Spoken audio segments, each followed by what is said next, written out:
Thank you very much. And thanks massively to Mark and Cindy for giving me the platform. I think the information that I'm giving you tonight should be taught in schools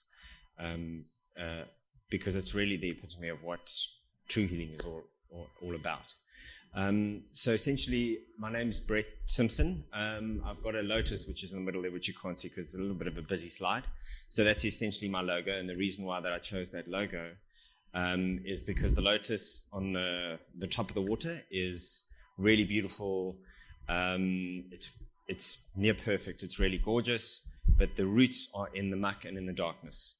So essentially, what I essentially do is support people going through the tough times in their life in order to be able to essentially integrate the shadow with the light and supporting people going through trauma. So I position myself as a resilience coach.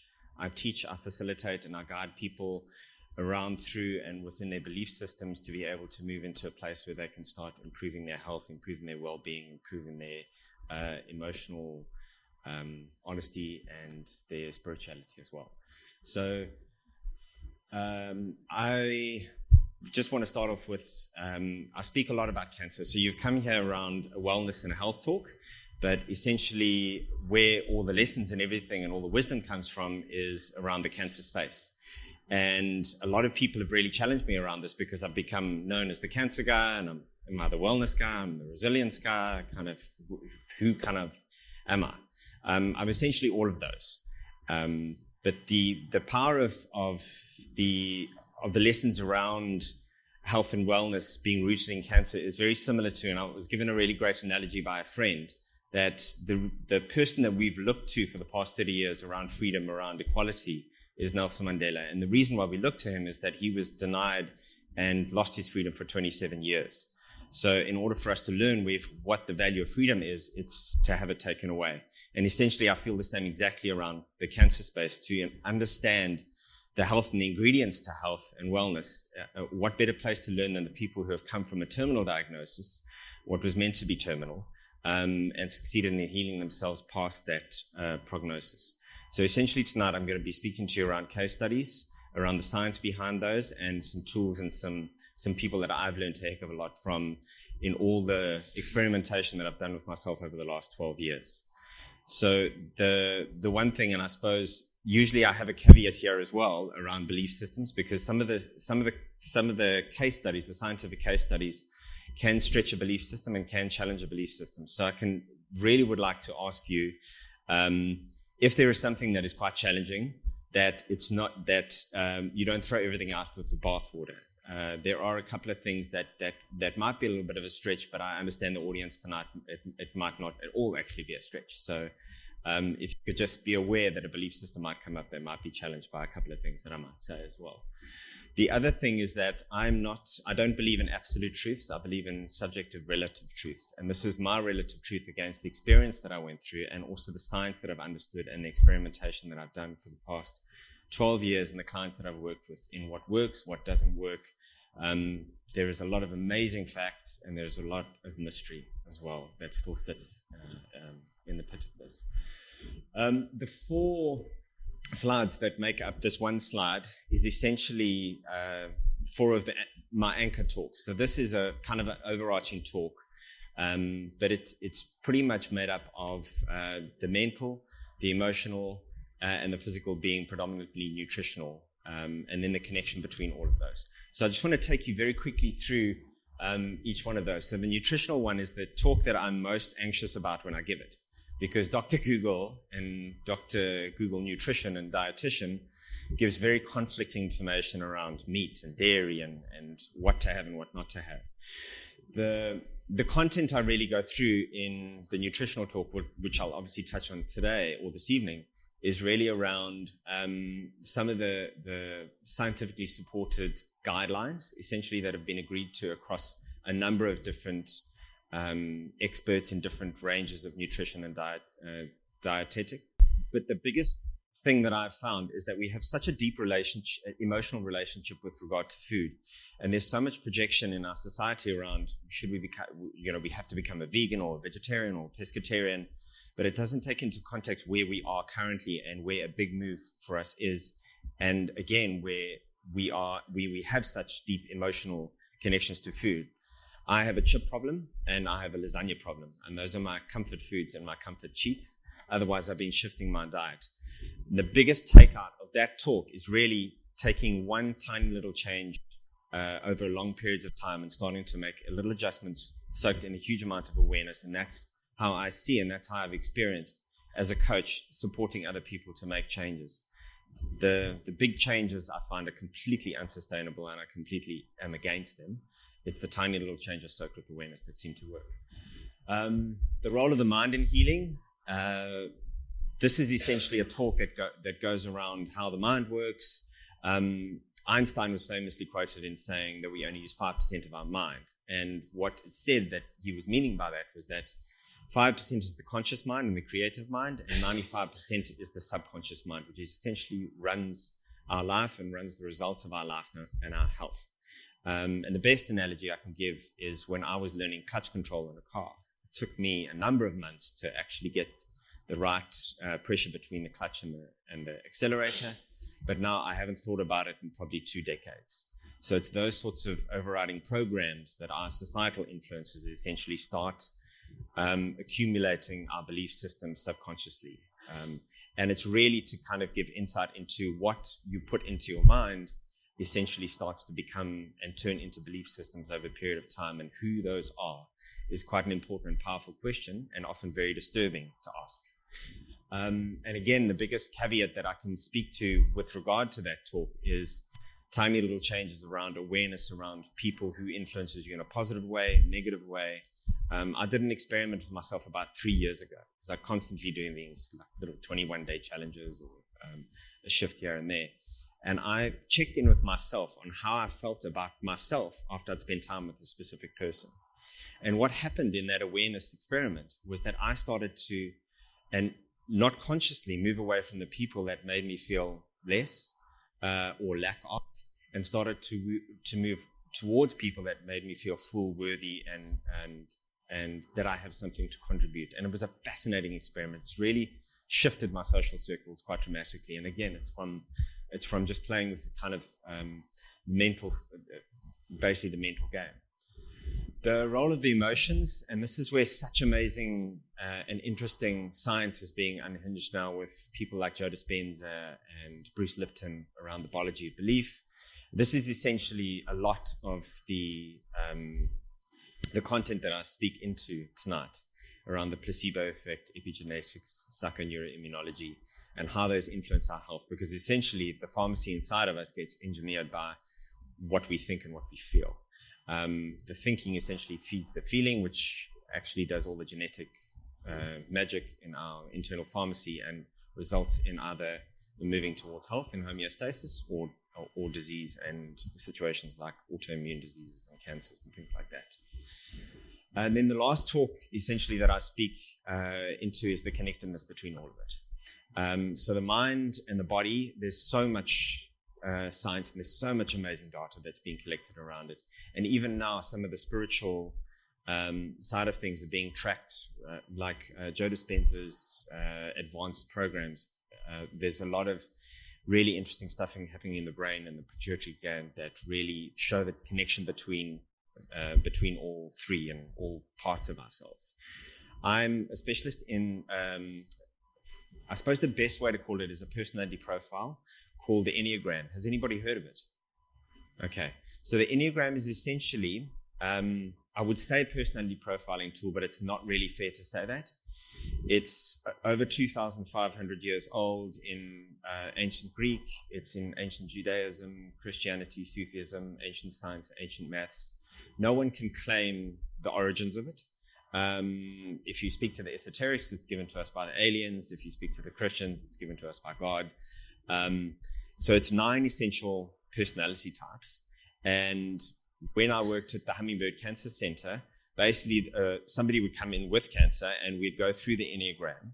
And the Enneagram would then give them and me an insight into how they geared mentally, emotionally, and physically, how they think, feel, and act.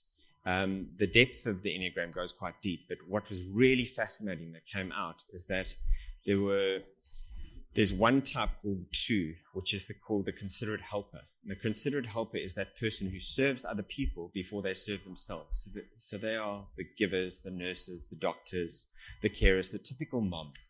And when I did the Enneagram, I had 34 breast cancer patients.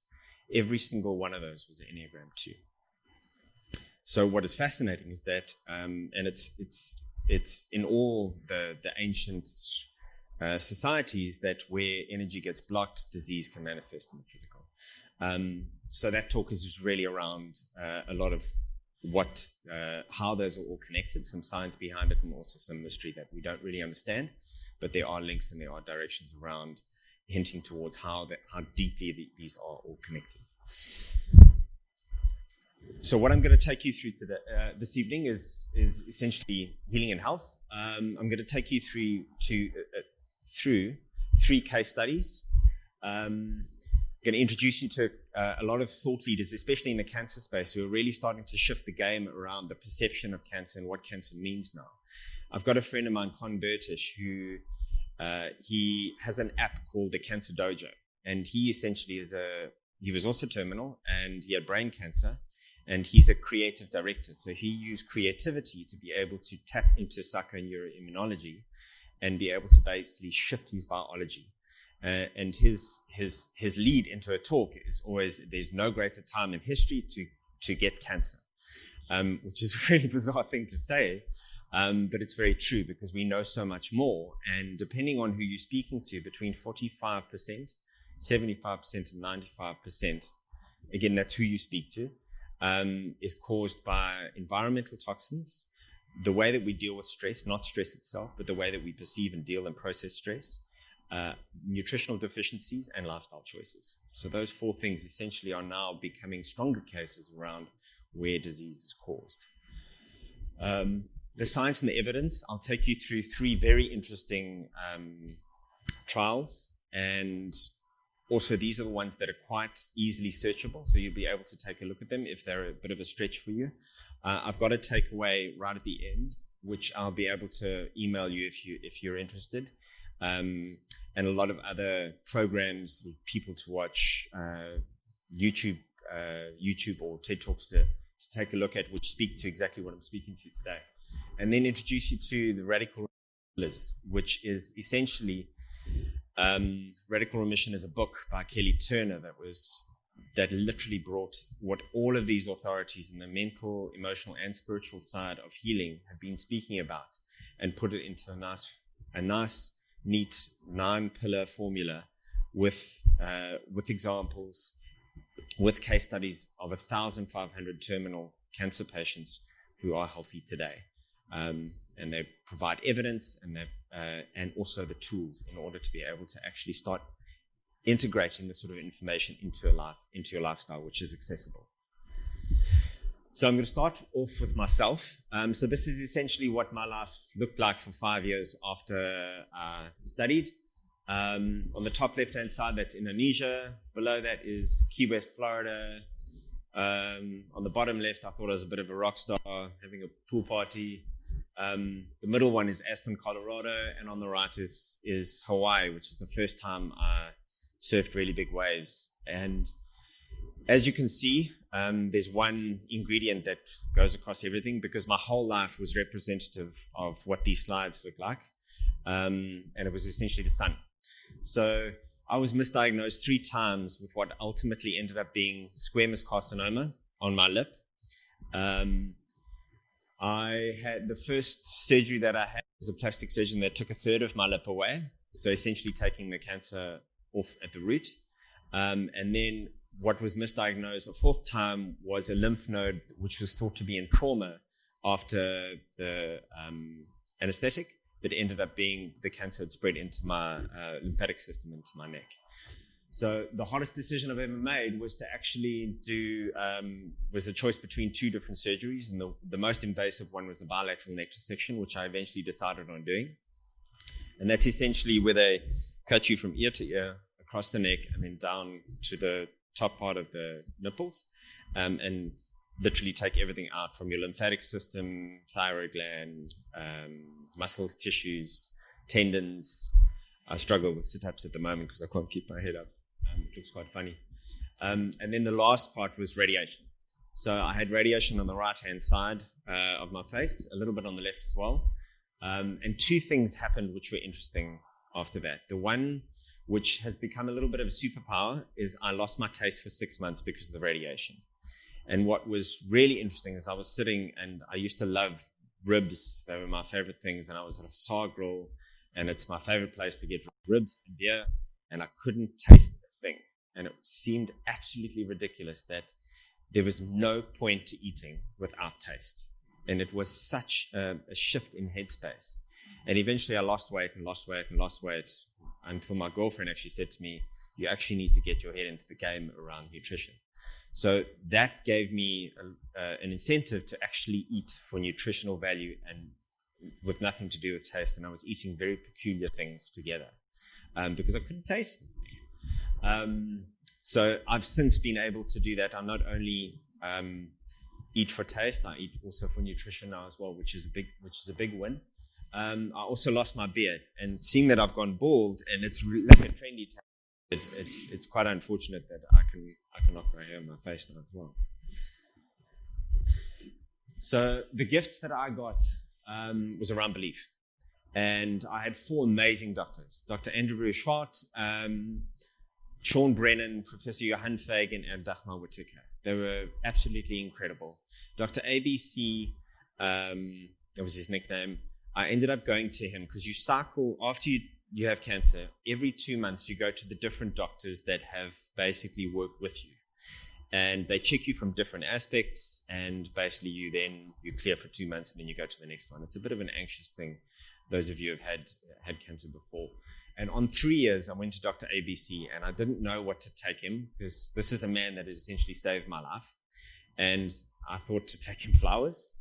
And I took him flowers and a card saying, thank you very much for saving me. And it was one of those kind of really special and vulnerable moments between the two of us. And we both dropped our guards, and he said to me, we told you, his exact words were, we told you you had a Chihuahua, where you had the most aggressive Rottweiler we've ever come across. And I said to him, what do you mean? So he said to me, we told you had a Chihuahua, where you had the most aggressive Rottweiler we've ever seen. So when I asked him about this, because Dr. Sean Brennan, and typical most people end up asking the oncologists, what are my percentages, what are my chances? And he said, you got a 95% chance of making it. So I was like, cool, I got this. Turns out I didn't. And it got me into a real state of anger. I was really angry that they had not told me what I was up against so that I could equip myself so that I can go through it. And I basically challenged them, and I said, why would you do that to me?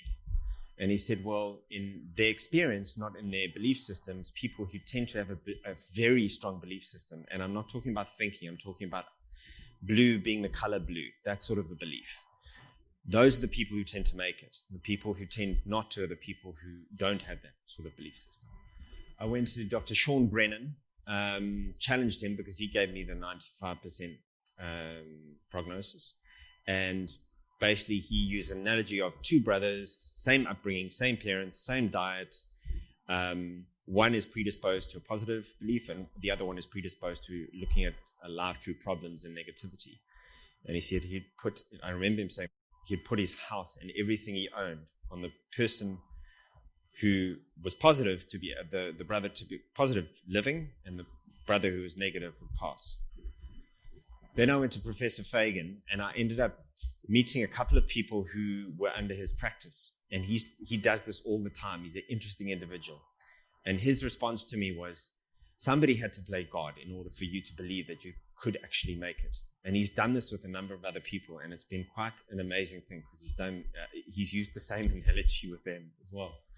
And Dagmar Whittaker is my dermatologist. She's an amazing woman, very straight-laced. She speaks the truth very quickly. And I said to her, how do I avoid ever having cancer again? Because there's such a fear-based thing going for a medical check, and it just haunts you when something is a little bit wrong here, that immediately your mind goes there. And she said, watch what you put in here, here, and here, and you'll be fine. And do you remember Rob Lowe, the rugby player, the South African, not the actor? So he had melanoma, and he had it very late stage. And because he had all the support and he was quite famous, all his rugby mates sent him to the States for alternative treatment. He ate so much turmeric, he actually turned orange, literally. And I said to Dagmar, I said, what in your opinion was the thing that was the tipping point for him? And she said, he is the most stubborn person you've ever come across, Brett. And he was just, he's got such an exuberance for life and living and joy and playfulness that like he wouldn't even entertain, his personality type would not even entertain the fact that he wasn't going to make it. And that was her belief around what actually pushed him through. Even after seeing all four of these and having these conversations, I still thought it quite poo-poo and quite esoteric, and I didn't quite buy what they were selling. But over time, I started researching psychoneuroimmunology, which is essentially where your mental state of intent and your emotional state of feeling intersect to create epigenetics, which is essentially stimulating your DNA to close certain genes and open other genes. And that, simply put, is essentially going, when you get into a state of joy, your pituitary gland secretes oxytocin, endorphins, dopamine, and serotonin. When you're in that, those chemicals are present, basically your autonomic nervous system moves from the sympathetic, which is fight or freeze, into rest, digest, and heal. And that's as simple as it really, those sciences are. And they interrelate with one another. And the placebo effect, there's a couple of really, really fascinating trials, which I'll go through. So what I essentially started to do when I started to understand all of this is, on the top left, like Mark said, I'm a facilitator for Secret Sunrise, which is an hour-long music thing. We dress in try-outs, we do foolish stuff, we make you do foolish stuff. It's quite entertaining for us and for the people who do it. There's a very deep spiritual and consciousness element to it, but I let go of a lot of stress when I do it. There's biodanza, there's movement medicine, there's so many different ways. I like the Secret Sunrise, it works for me. Surfing is a bit of a muse, it brings me into the present. I let go of things mentally. My father said to me that I'd never be able to run comrades because I had bad knees. So I ran 3, and that was the third. It's me finishing my first Ironman. On the bottom, that's the first business that I had finally, after cancer, had the courage to actually give it a go. And then on the bottom left, that's me walking through Nepal in a midlife crisis, walking with a group of amazing young women who were starting off their lives in Korea, and gave me new eyes to look at things differently as I was reinventing myself. And all of these things have huge amounts of science that supports them in being able to move in healing, which we'll get into. The next person, and this is my Uncle John. So John had prostate cancer 21 years ago. He's lost his wife to stomach cancer. He nearly lost my mom to breast cancer. He nearly lost me to skin cancer. And in August last year, he got diagnosed with prostate cancer, very, very late stage. Your chances... Prostate cancer is one of those that you don't really want because it's slow growing. It can be there for about 8, his was about between 8 and 12 years. And when it shows, it's basically got a very good grip hold in your immune system. And so your chances are about 5%. And this is what I got from Google and we got from the doctor. This is not me. I don't really buy into prognosis. This is for the effect of how powerful the story is. So I was sitting with the doctor, with John, and basically he got the news that it was at this point, and he had a 5% chance. So basically he took literally, he's got the most powerful mind I've ever come across. He's been my mentor around the mental strength that he has. And basically after about an hour, he just was like, okay, so let's get all the family together. We'll connect. We'll say all the goodbyes. And then he looked at me and he said, but what if what you're saying, Brett, and what you've been talking about is actually true? Why don't we just give it a crack? So I said, okay, fantastic. Then they opened him up to do an operation called a Whipple, which is essentially taking half your organs from here to here out. It's very invasive. It's very tough. And even with the Whipple, you have a 5% chance. When they opened him up, they found metastases on his liver. So they took a biopsy, closed him up, and again, in a conversation with the doctor, which I was in the room, they said, "I'm sorry, John, but you've now got a 1% chance of making it." John took another hour, and he said to me, "Okay, Brett, what do I do? How do I use my mind in order to be able to kind of move forward? Do I let go? So we went on this journey, myself and him and his partner. I gave him this audio file, which is the radical remission, which I'll speak into. And then he also got this meditation, which was around army, kind of going around his immune system and healing himself. John, as of March, is clear of cancer. His doctor says that he's the luckiest person that he's come across. If you speak to John, he attributes it to the way that he lives his life, the joy that he puts into it, and the commitment that he had around his mindset. Again, I'm not speaking to you about what has happened. I'm speaking to you about what his perception is and also what happened through my experience. The next person is Jules Stone. Jules, I've been working with for 3 years. She came to us at Hummingbird Cancer Center. She had ovarian cancer stage 4, and essentially she got told by 2 doctors she was terminal, and that she had 5 to 7 months to tie up her life and do what she needed to do in order to be able to pass on. Jules is an amazing human being, very soft, very kind, and she is very spiritual, a deep faith in Christianity. And she woke up the one morning with this absolute clarity that she had a conversation with God, and that out of this, basically, she was being asked by this entity, the spiritual entity in hers, God, why did she not have that faith? So when she woke up and she came to me and she said to me, "Brett, I need you to help me convince my mind to build more faith. So everything that you're proclaiming can support my immune system, let's do." She dove in and she did absolutely everything that I'm going to speak into. And Jules has been clear for 2.5 years now. And again, these 3 case studies that I've shown you have all been terminal.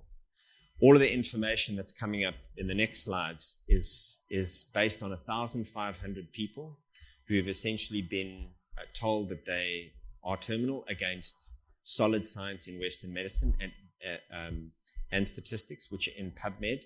That's where essentially the doctors get the prognosis rates from, which is almost like a Wikipedia repository of medically curated documents and studies. But let me introduce you to the thought leaders first. So these are the people who have kind of led the charge over the last 6 years. So what I'm speaking to you around is not just based on those 3 case studies. These are truths that are being spoken to very loudly out there, but haven't been integrated into society and definitely not in medicine up until this point. So the truth about cancer was developed by a gentleman named Ty Bollinger. Very powerful. He's got a 9-part documentary series. He's got a healing program. He's got a book. What I find challenging about Ty is he demonizes the pharmaceuticals. They've got a lot to answer for, massive amount to answer for. The food industries, but there's a lot of angst and a lot of anger in his approach, although his pillars are very, very powerful, and he has 9 pillars. Then you've got Chris Carr. Now, Chris Carr is she's still got cancer after 14 years. She's healthier than she's ever been. She got diagnosed with this cancer 14 years ago, and she was a videographer in New York. So she actually videoed her entire experience, all the practitioners she went to speak to, all of the processes she went through. And it wasn't just the Facebook friendly stuff, the stuff about "I'm feeling great today." It was the dark days. It was the days when you can't get off the floor. Like Elizabeth Gilbert on the Eat, Pray, Love when she's on the bathroom floor. So she videoed all of those, and she basically journaled throughout that whole process, everything that she went through, which is very, very powerful, because that's the true cancer experience, in my opinion. And she speaks to a lot of, and has applied a lot of these principles to herself, and also has 9 pillars. Then Chris beat cancer. A gentleman named Chris Walk, about 12 years ago, he had colon cancer, also terminal. And his main tool was diet. But again, he's got a program called Square One, and Square One, he's got 9 pillars. Then you've got Lisa Rankin, Mind Over Medicine. She's a medical doctor, and she basically got into a real chronic burnout in her life. She achieved everything she thought would satisfy her, and eventually got to a point where she realized that she had lost meaning in succeeding as a medical doctor and succeeding having the big house and everything like that, and went into quite chronic burnout, and then started to discover these different ways and the different sciences behind healing, and started to applying those. She's also got 9 pillars. Then you've got Anti-Cancer Living with Lorenzo and Alison. These are the scientists, and these are essentially the intellects of the group. Very high reputation. I believe they're both in the University of Texas and have over 100 papers published in medical journals. And their Anti-Cancer Living has essentially got 6 pillars. Then you've got Colin Campbell, who produced probably the most comprehensive nutritional study that's ever been done on the planet, which is over 20 years, called the China Study. So they tracked as nutrition changed and as Western influences, not only food, but Western influences came into China, how diseases started becoming prominent in different pockets where there was very different diets in the different parts of China, and correlated very closely to the growth of obviously the cancers and autoimmune diseases that are coming up. And then you've got Penny and Keith Block, who have pretty much the oldest integrative medical practice in the world, been going for about 38 years now. And their big go-tos are nutrition, visualization, sleep, and an integrative approach from the medical side of things. What all of them have ultimately in common is that radical remission takes everything that they speak to and it puts it into a very nice and neat nine-pillar program and book. So Kelly Turner was, similar to me, a coach and a counselor for people specifically going through cancer, and she discovered a spontaneous remission case in PubMed. And PubMed, as I said earlier, this is validated science that goes in there. Nothing unproven can go into the PubMed repository. So she not only found one, she found 1,500 cases of spontaneous remission that were tracked by Western medicine, but could not be explained on how these people actually passed the terminal diagnosis and are healthier than most people on the planet. What she went and did is she got fundraising to go and study them, and she went and interviewed not only the people who had these spontaneous remissions, but their partners, their carers, as well as their practitioners, and interviewed them on how and what they did in order to heal themselves. The book Radical Remission, which I think is one of the most amazing books because it takes basically everything that I've read from Deepak Chopra to Dr. David Hine to Chris Carr to Chris Walk, and it puts it into a very nice, neat pack. So basically what she does in the book, she explains each one of the 9 pillars. She gives the evidence that she's collected from other sources and other case studies, and then she gives tools on how these people have done it themselves. It's extremely, extremely powerful. If you want true help, I think this is probably the most important book that I've come across. And the practical tools make it very, very powerful. So I'll go through it very quickly, but I'll go into a little bit more detail after the science.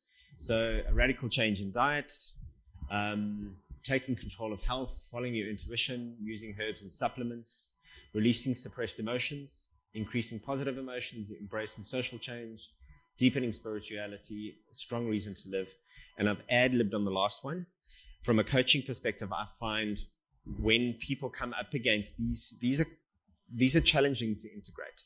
And when people usually come up against them, it's usually very challenging to go, I have to change this in order to heal, in order to become better. So using creativity, like with my friend Convertish, who has Cancer Dojo, is a more playful, more accessible way of actually shifting or applying any sort of changes in your life, and to do it through the lens of creative expression is an easier in than what you have to do in order to change. So I've thrown creativity in the back end. I've got 3 interesting case studies. Probably the most well-known antidepressant study that's ever been done is Erwin Kirch and Guy Saperstein, who basically contacted all of the major pharmaceuticals and basically the top 4 antidepressants in the world, the most successful ones, and asked them for their clinical trials, because everything has to be set up against placebo effects so that they can see the validity of the actual drug itself. So what was interesting and probably not surprising is that it took them 2 years in a court order to get these clinical trials released from the pharmaceutical companies. And the reason why is that they did a replication of 2 different essential studies, group studies, 2,318 patients across 19 clinical trials, and 5,000 patients with 35 clinical trials. So essentially, when you go through a clinical trial, and I've done this because I needed money in London, you've got 8 people, 6 people on the trial are on the actual drug, and 2 people on the placebo. You get given the same food, you get in the same environment, everything is managed, everything is controlled. And placebo used to be a single blind, which means the person receiving the drug doesn't know if they're on or off. It then went to a double blind. So the doctors and the nurses who are giving you the drugs, don't know if they're giving you the placebo or the real drug. Now, because of the power of the placebo effect, it's a triple blind is the standard. And they've got to go through 5 series of this. And triple blind means the people analyzing the data don't know which is the placebo and the drug. Can you imagine how powerful the placebo effect is? You've got to go to triple blind from a single blind as a standard. What they unearthed was that 81% of the time, there was absolutely no difference between the drug and the placebo effect. And what I mean by that is that, let's say that at 50 points of happiness or 50 points of contentment, you're a little bit sad. So 60% is normal. Anything above that, you're very happy. Let's just create that. So let's say these people who are depressed are at 50%, which is under the happiness, which is 60. So the placebo worked as well. So in the drug, they went to 100 points, but the placebo effect was at 100, a little bit above 100 or a little bit below 100. The remaining percentage essentially was a 10% variance. So by what, I'm not explaining this too well, so let me try again. So 50% is essentially a little bit unhappy.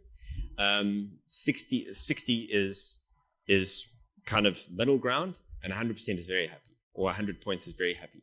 So the 10% variance they're talking about there is that there was a movement in 45 points up from the placebo effect, from the placebo. The drug, 50. So there was huge improvement, but there was a marginal difference between the two.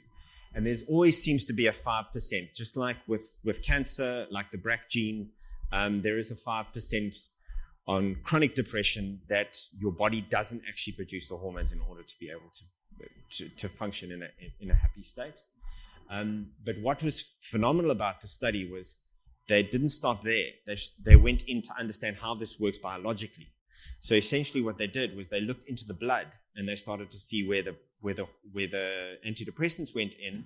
It's essentially it fired in the brain in the right areas in order for that level of contentment to go from 50 to 100. What happened in the placebo effect was the body manufactured the mixture of oxytocin, dopamine, endorphins, and serotonin in order for that shift to happen in the same areas in the brain fired. So exactly the same thing happened in the brain. It was just that the body created the chemicals for it. That's essentially how the placebo effect works. The next is, and this is fascinating, this is from Harvard. This is nothing poo-poo. You can search it. You can actually download the PDF. I've got the link on the takeaways, so if you want to take a look at these studies, you're very welcome to.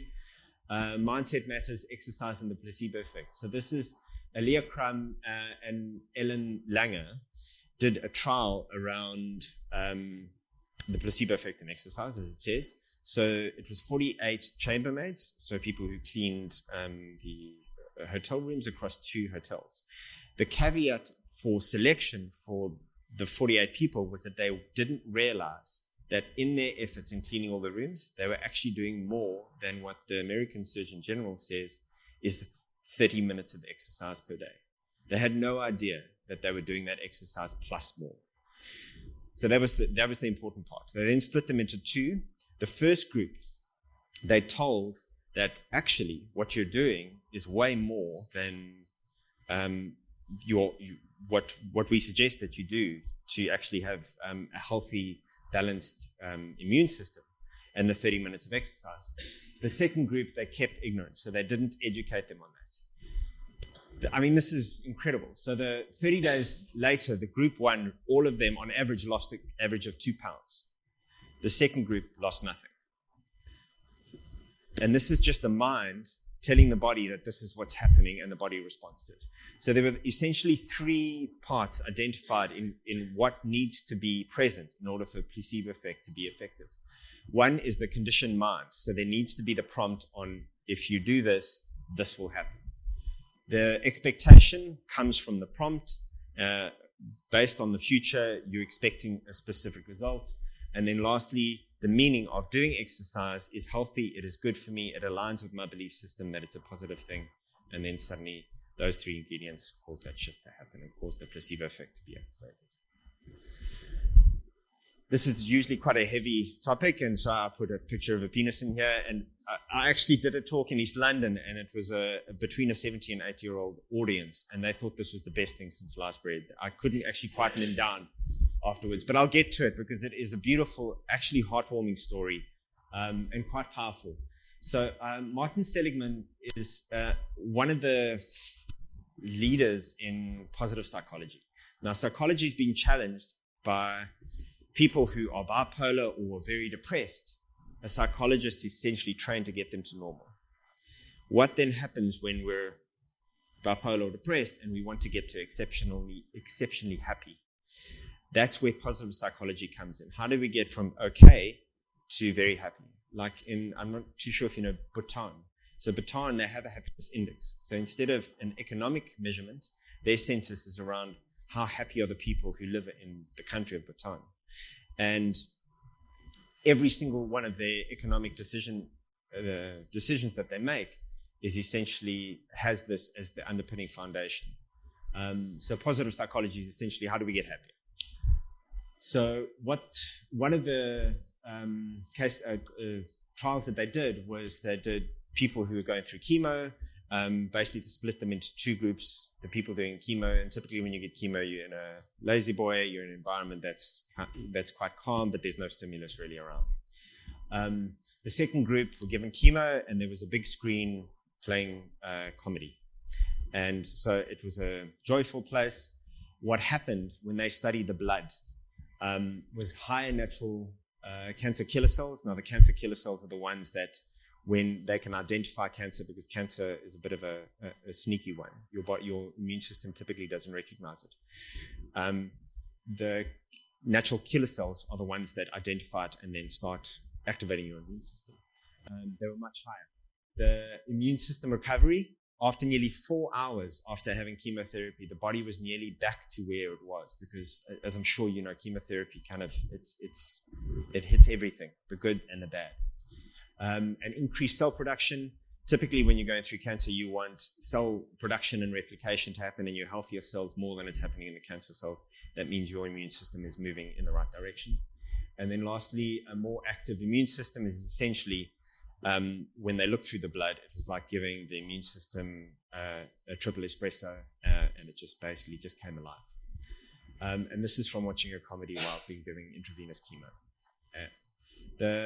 The funny part is Russell Howard is a British comedian. He's very edgy, as you can see with the penis thing, and they've intentionally done it in this area because this part of the conversation gets a bit heavy, is that he got contacted by a young man asking him from the, I think it's the Dream Foundation or Wish Foundation. He was given 3 wishes. The one was to meet Simon Cowell, which is a bizarre thing to ask to me because he seems quite a sharp fella.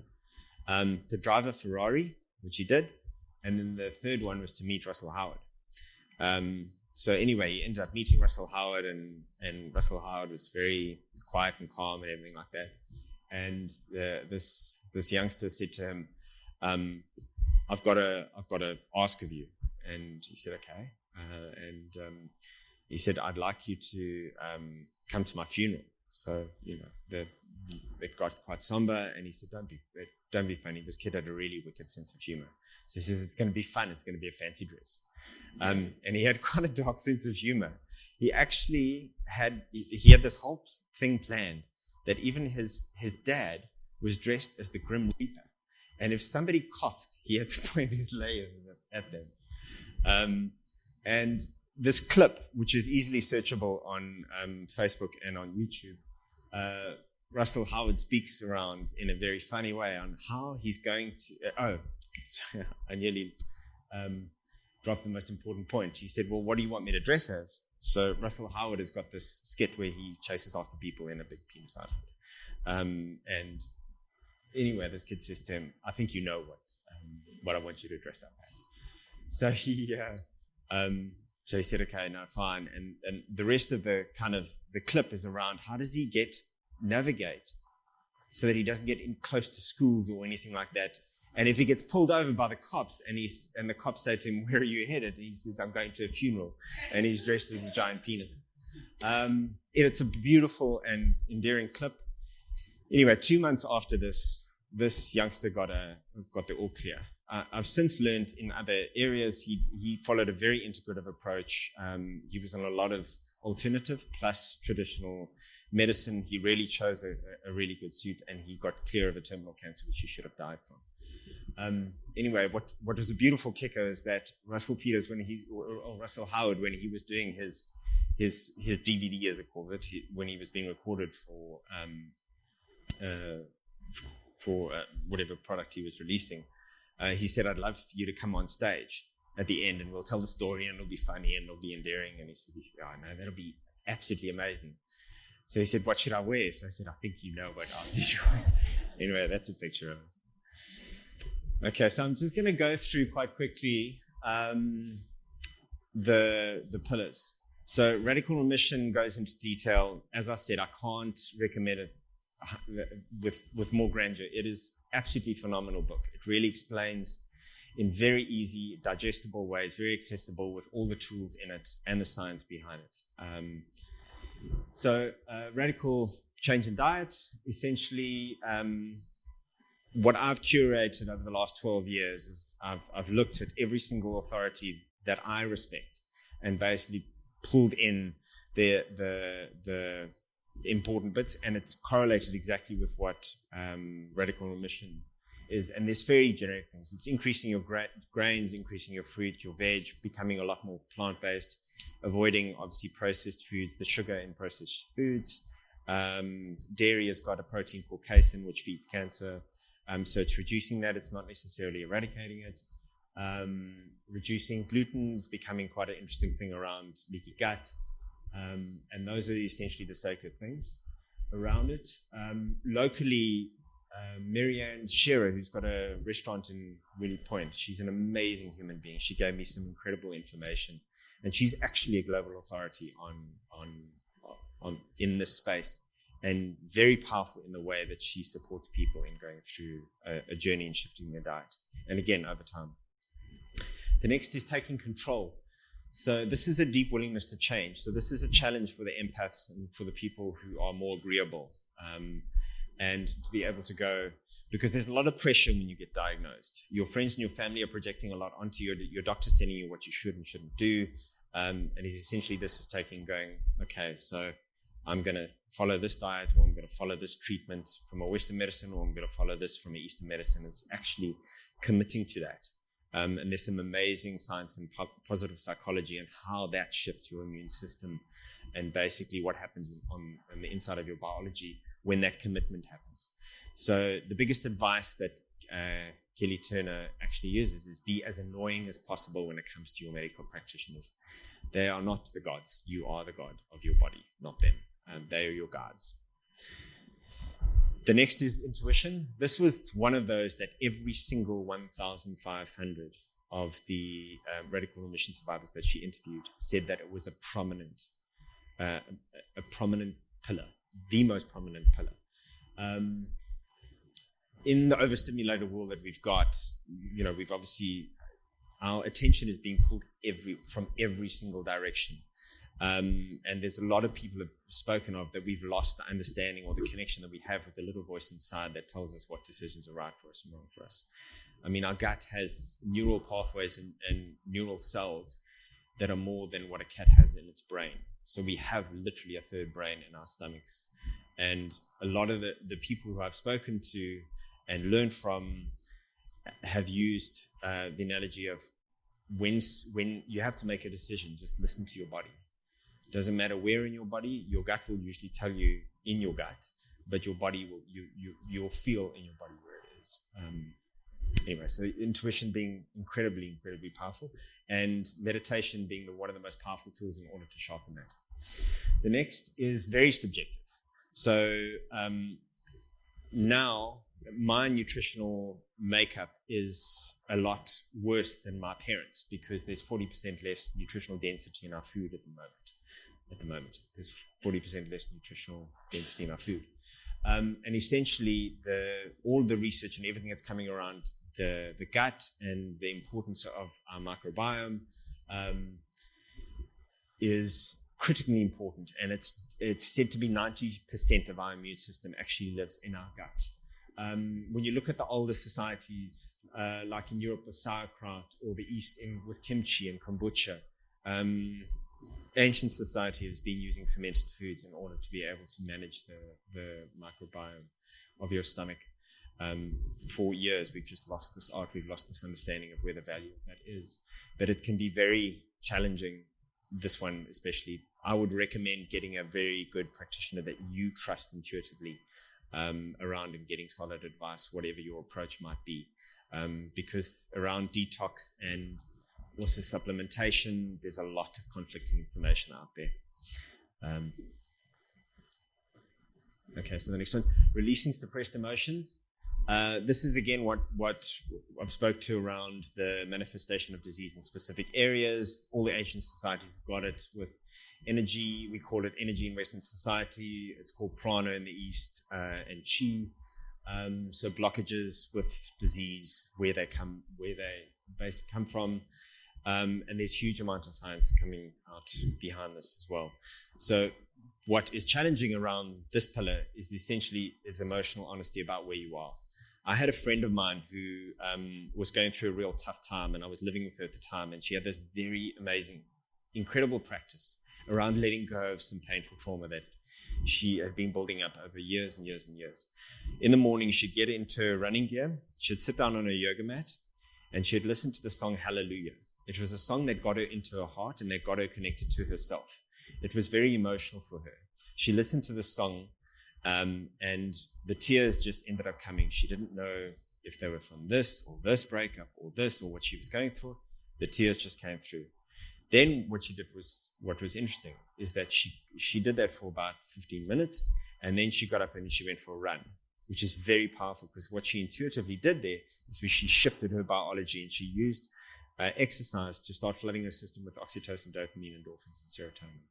So she started to give herself that space to be able to feel, and then she moved on. And typically us Boichis and South African men don't give ourselves permission to feel, let alone most people in society at the moment. And this is essentially what that is about. The biggest advice, or when in all of the lectures that Kelly Turner has spoken to, her advice is laugh, swear, and cry hard, which I think is quite powerful and quite beautiful advice. The next thing is increasing positive emotions.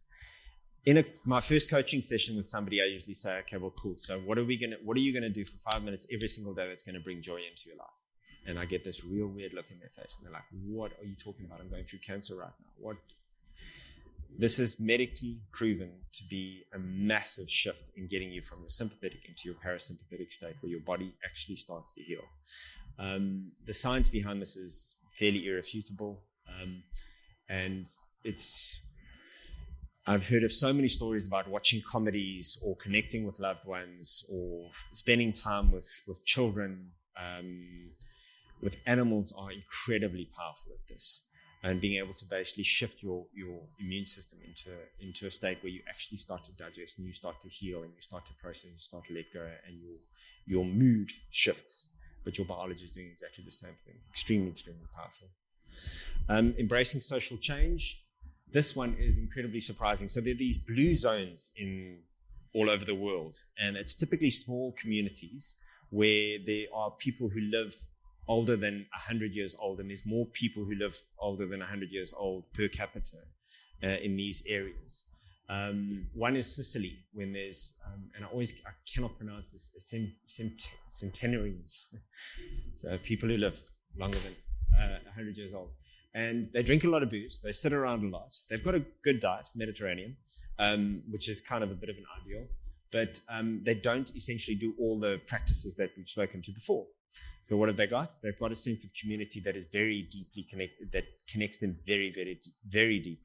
So they've got this ecosystem of human beings that support one another and are there backing one another. The science behind this is quite powerful. In PubMed, there's a huge amount of science around this. And essentially the conclusion is that if two people are going through cancer and one has got a very deep supportive, one or two connections, not necessarily an entire community, but one or two very powerful connections, love connections, and the other person doesn't, the person who has those connections will live 50% longer. And that's been proven again and again and again. Deepening your spiritual connection. And when I speak to spirituality, this is, again, very subjective. And I'm very cautious when I speak into this because everyone has very different beliefs. My analogy for this and what I was given from somebody else was that when you're standing, let's say you're in the Namibian desert at night and it's a beautiful warm evening and you look at the stars and you watch shooting stars, that feeling that's inside of you, that's what it's being spoken to here. It's your connection with yourself. It's your connection with meaning to why you're here or what purpose you have, essentially. And the advice is losing your mind. So things like meditation, letting go of your head. I've done the MBSR, which is mindfulness-based stress releasing mindfulness course, and it's phenomenal. It's 8 weeks.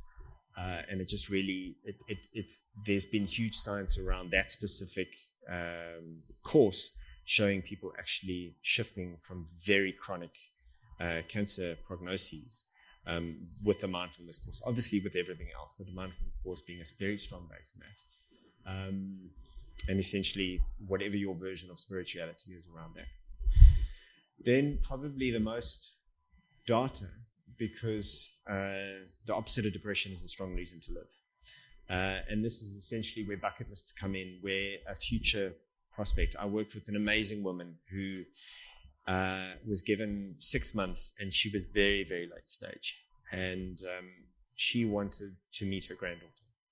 And this was something that literally you could see in her energy, you could see in her mind, you could see in her eyes. This was her entire purpose for the rest of her life. She ended up making 3 years. She ended up writing a book for her granddaughter. She ended up doing a lot of amazing things and writing a birthday card for every single one of her birthdays up to 21. And if you speak to her husband, this is the reason why she made 3 years. And gratitude is becoming an absolute powerhouse of how our immune system can shift the quickest. And it's not thinking it, it's feeling it. So essentially, when I'm working with a client, if I take I don't want to hit the speaker. If you take your hand and you put it onto your heart, essentially what you're biohacking yourself, which is essentially you can actually manipulate oxytocin to come out of your pituitary gland now by putting your hand on your heart. So when you do this, you're actually shifting into a state of joy. So I get people to write 3 things they're grateful for, and then to put their hand in their heart, and then to read them and feel them. Because this is a hack in order to feel it even when you're going through trauma. But gratitude's amazing science coming up behind it.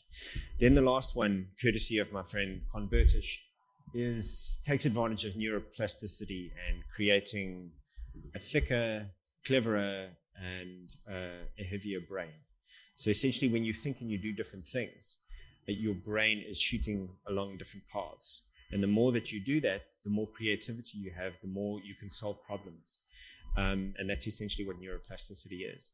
And an amazing example of this was a lady that I was working with, and she couldn't apply any of these 9 pillars, or the 10 pillars, should I say. and she really struggled with change. She had something, she kept on coming up against the wall. And what she essentially did was that she got out of the bed most mornings on the left-hand side. For a week, she got out of the bed on the right-hand side. Then the next week, something else shifted, a tiny little change. And suddenly, within 3 months, she was completely changing every single part of her life with ease and with joy, as opposed to with obligation and with a must. So creativity, I believe, is essentially a more accessible way of implementing change in your life. And starting with very simple things and playful things can have a huge difference down the line. And then I've got these are the people that have, or the books and the things that have really changed my life. I've got it in a takeaway, and then I can send to you. I've even got links to the videos if you'd like. You can just chat to me afterwards or take my card and give me an email. Dying to Be Me I've led with that. It's Anita Majani, and it's a phenomenal story.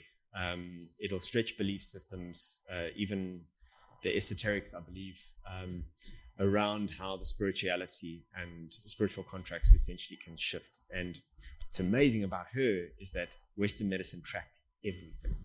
Literally, she had lemon-sized tumors in her neck and her abdomen, and she was, I think, 36 kgs or something ridiculous.